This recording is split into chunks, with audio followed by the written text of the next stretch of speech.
long-awaited time is here. Nintendo has finally given us the chance to pay for their 30-year-old games again. Kind of. All joking aside, this Netflix for Game style service is the main reason I joined Nintendo Switch Online. Well, that and making sure I don't lose over 100 hours of Breath of the Wild. I don't even want to think about that. I was born after the NES was replaced by the Super Nintendo, so I didn't play a lot of these games until Animal Crossing. One of my favorite parts of that game was collecting the NES consoles and games for my house. Still, I only dabbled in a handful of these games, and with this new service, I can finally cross a few of them off my pile of shame. I'm gonna go through each one and give my first impressions. Let's go. Balloon Fight. I haven't played Balloon Fight since Animal Crossing. I remember seeing the trophy on Super Smash Bros. Melee before this and thinking I was in for some high-intense action. Close enough. The only reason I remember this, really, is the Balloon Trip music, for good reason. It's just so happy and upbeat. After spending some time with the game, the music is definitely the highlight for me. The game over screen is especially hilariously upbeat.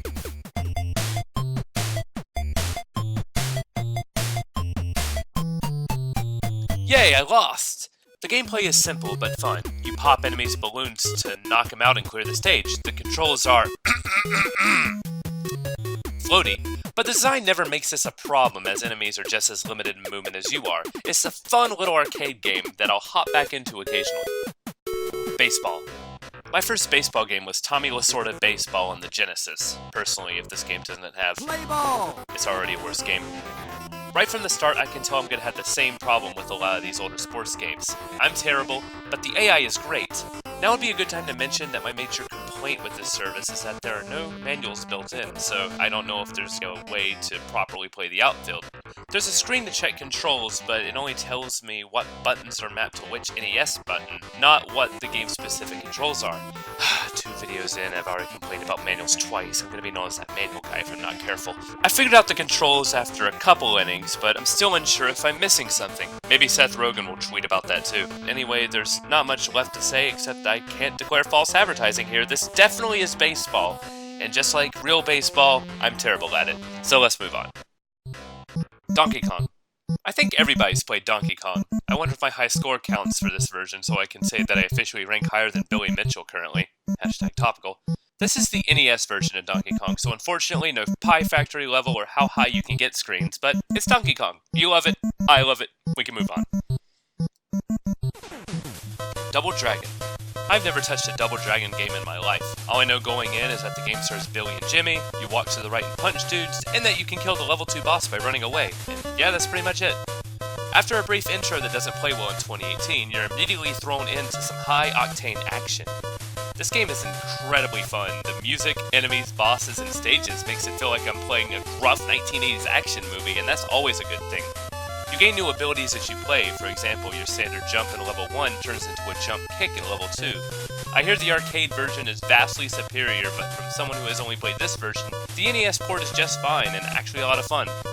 There's also a fighting minigame that allows you to play as all the game's characters. It's good practice for the game and is a nice distraction. Dr. Mario. I think I spent a total of 10 minutes of my life playing Dr. Mario. I remember renting Dr. Mario 64 when I was a little kid and was extremely confused. Wait, this isn't a Mario game, what is this? I wasn't really into puzzle games back then, the only exception being Puzzle Fighter 2 on the PlayStation. My have times changed.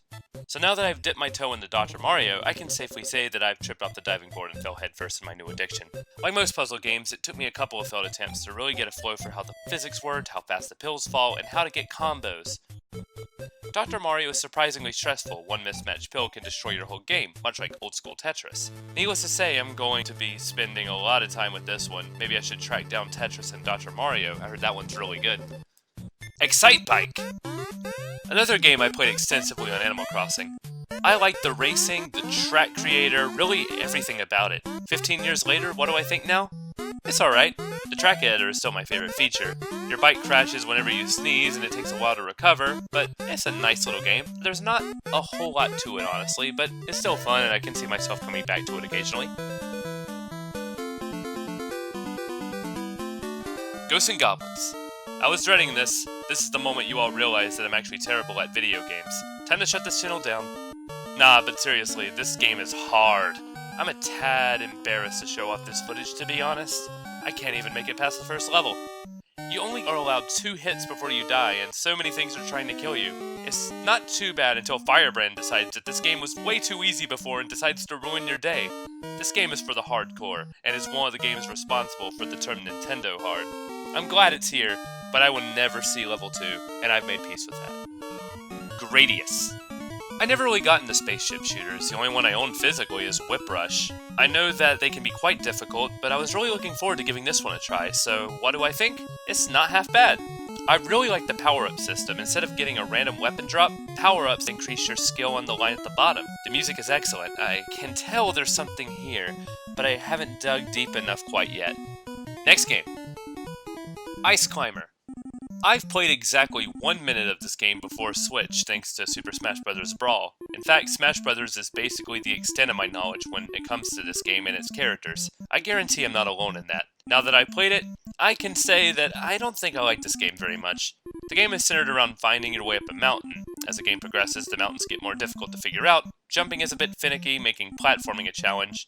I could spend more time getting better at Ice Climber, but there's some better standouts on this lineup I could play instead. Ice Hockey. Ladies and gentlemen, the second game in this package featuring ice in the title. Back when game titles didn't all have subtitles, though I would totally play Ice Hockey Revengeance. All joking aside, this is a really fun sports game. There's some depth right from the beginning since you can customize your lineup.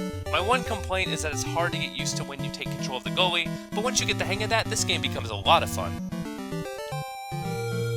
The Legend of Zelda. Never heard of it.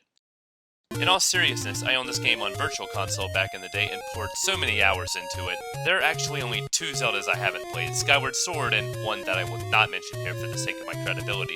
Now that I have some time to play it again, I can safely say that I'm already 4 dungeons in. This first Zelda was one of the first games that ever felt like an adventure, and that feeling is still prevalent all these years later. Though it may be a bit archaic in some spots, there are plenty of online guides available if you ever find yourself stuck due to 1980s game design. I don't need to tell you how great this game is. There's a reason it's so highly regarded to this day. Let's save some time and move on to Mario Bros. I played this before. I couldn't tell you where, but I've definitely played it. Ladies and gentlemen, no one's favorite Mario game. Your goal is to murder turtles by jumping underneath them to knock them on their backs and then kicking them. The controls are more slippery than other Mario outings, and jumping is a tad imprecise. It was also difficult at first to shake the urge to jump on the Koopas. It's fine, but there are other Mario games here that I would much rather play than this one.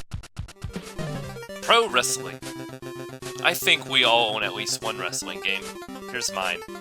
I know, not even the good N64 one. The question is Pro Wrestling a good one of those? Needless to say, I'm excited for some deep, immersive gameplay. Beautiful. This is another case where a lack of control knowledge is not helping me. Also, the computer is once again better than me, picking me up while I'm drained, kicking me, and doing this over and over again until I'm down for a 3 count. I can't fault the game though, it took us a while to get really good wrestling games. And now they're bad again, so I guess we've come full circle. Just kidding, I hear Fire Pro World is actually really good. After a few rounds, I started to get the feel for what I'm supposed to be doing, but I can't help but feel Punch-Out should have been here instead. River City Ransom. I know the Scott Pilgrim vs. the World game on Xbox Live took a lot of inspiration from River City Ransom and even had a few references in the comics. Or so I've been told, I could have been lied to.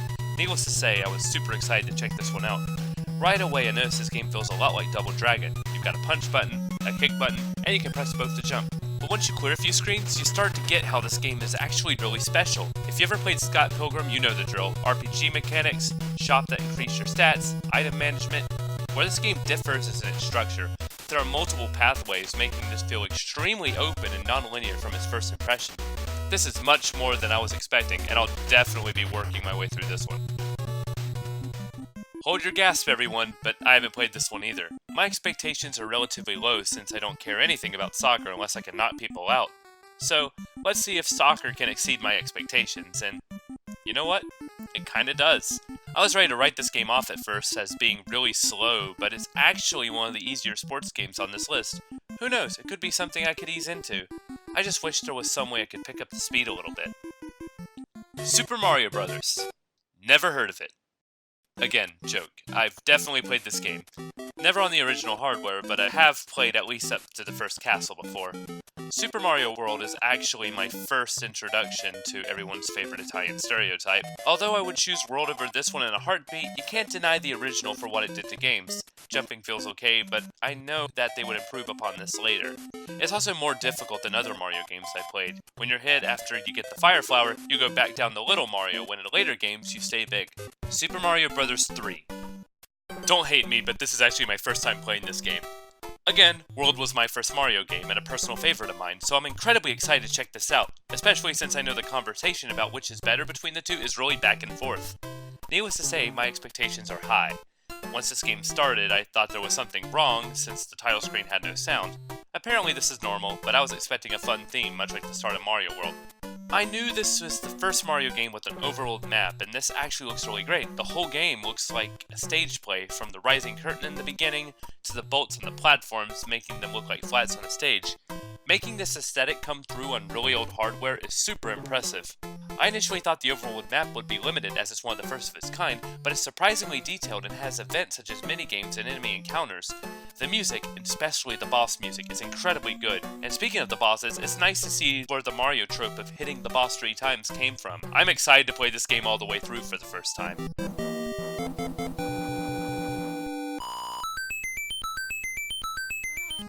Tecmo Bowl.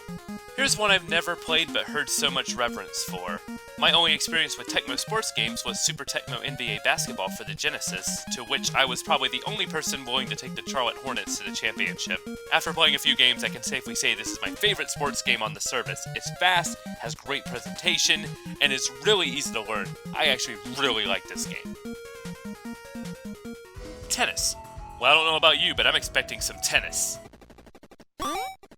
Yep. The only way to win is to not play. I'm terrible at this game. Even on level 1, I'm barely scraping by.